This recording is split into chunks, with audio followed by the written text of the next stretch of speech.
Yeah, hi, I'm Professor Benshoff. I'm in the Media Arts Department. I'm a professor of radio, television, and film, and I teach classes on film history, film culture, film theory, film genres, film authors. So I teach two classes for the LGBT minor. The first is 4530, which is gender and sexuality in the horror film. And the other is 4540, which is lesbian, gay, queer film and video. And both of those classes have come out of the research and the scholarship that I've done over the course of my career. Both hopefully are we're gonna try to get one of those at least on the calendar every year. There's also some hope that maybe we can offer some of those classes in the summer. Well, I really enjoy teaching all of my classes. Lesbian and gay film obviously is very dear to my heart as a gay man. It's something that I've studied all my life and been interested in looking at the representation of queers on film and queers on television and what that means about our position and actual socio-cultural status.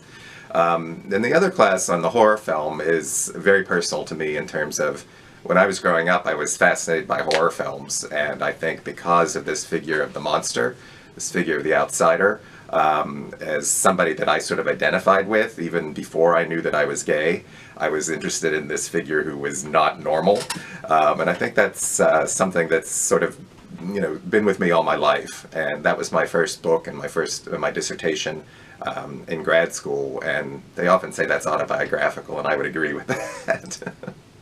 I think my classes are challenging and rigorous, but hopefully fun and fair. I usually have 2 or 3 books or, equivalent readings. There'd be several chapters or something per week.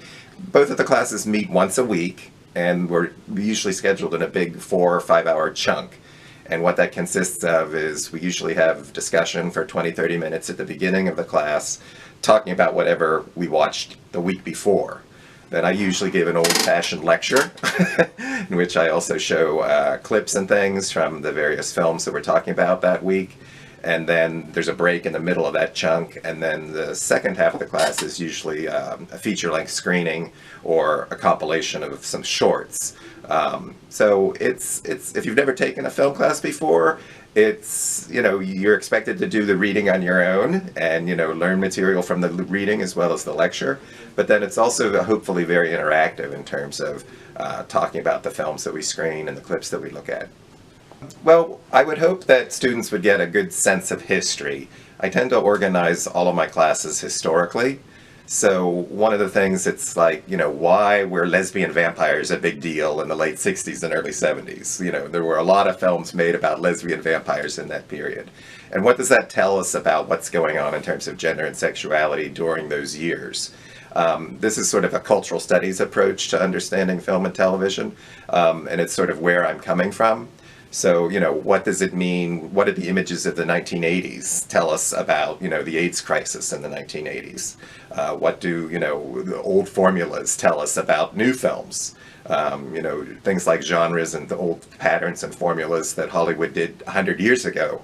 Are they still being pressed into service in 2016, 2017? And what does that mean for representing people? I was a pre-med English major in Pennsylvania way back in the 80s. I went to Franklin and Marshall College, which was a small liberal arts school. I come from an all MD family, so I was sort of pressured to go into medical school, which I did for about 3 years after I was an undergrad. And I went to Jefferson Medical College, which I really, really, really hated. And it was the 80s, and it was the middle of the AIDS crisis, and it was really a terrible time to be around a lot of homophobic people, which my colleagues were. And I'd always been fascinated by film and television, and so when I left medical school, it's like, well, what do I want to do with my life? What's my passion? And so I applied to various film schools and got into several, and took the best offer, which was the University of Southern California in Los Angeles. I went there and got my MA, and I wasn't really sure if what I was going to do at that point, but I decided I really loved what I was doing there, and so I stayed on and got my doctorate there, and wrote my dissertation, which became that first book, Monsters in the Closet, Homosexuality in the Horror Film. And then I taught for 3 years at Santa Cruz, University of Santa Cruz, before I got hired at UNT. So I've been here almost 20 years. Give me a couple more years. But I'm pretty well ensconced here. When I was in college, one of my first partners was an older man. He was 36 and I was 19. And we just were sort of inseparable, and everywhere we went around campus, we were sort of this duo. And it was really, really interesting to me, and I've actually written about it. People didn't know what to make of us. Everybody would try every other combination. Are you guys cousins? Are you guys brothers? Oh, he must be your uncle. Before, they would sort of even speak the idea that, we were romantically involved.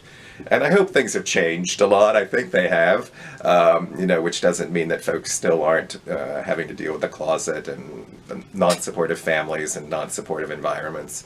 But I think there's been a huge sea change in the representation of LGBT people and how we live our lives. And that's a good thing, and I'm happy to be a part of that.